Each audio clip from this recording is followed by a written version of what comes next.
a look at how we can use this control of the Arduino in a slightly more sophisticated way. Okay, so we already have seen that we have the Arduino Max for Live module here, and pin 9 is getting a servo kind of input, okay, because we have a servo motor attached, and we said we're going to be very happy to map that to macro 1 over here in the audio effect track.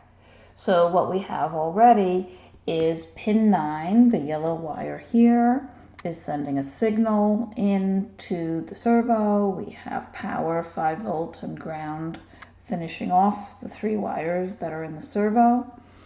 Now over here on the push, we have an audio effect rack that has a number of macros. If we go to macro 1 and change the value of that encoder, as we change it, we're changing the position of the arm connected to that servo, and you can hear that moving, and you can see the signal being transmitted on that blinking light there. Okay, so right now I'm moving this macro encoder with my hand.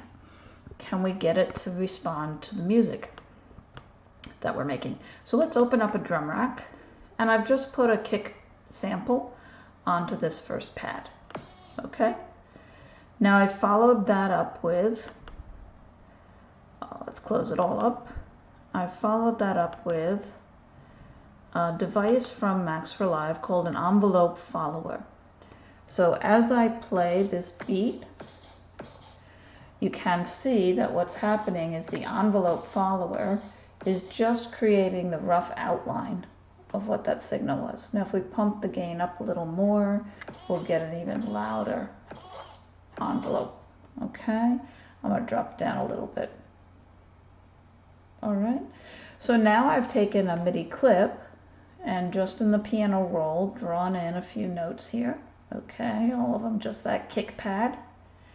And let's go over to the push and see that I can play that note, and each time the envelope follower signal is driving the armature on the motor.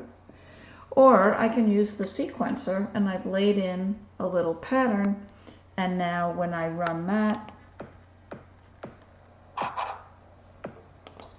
let's give it a little rest. There we go. The arm is moving with the music. Okay?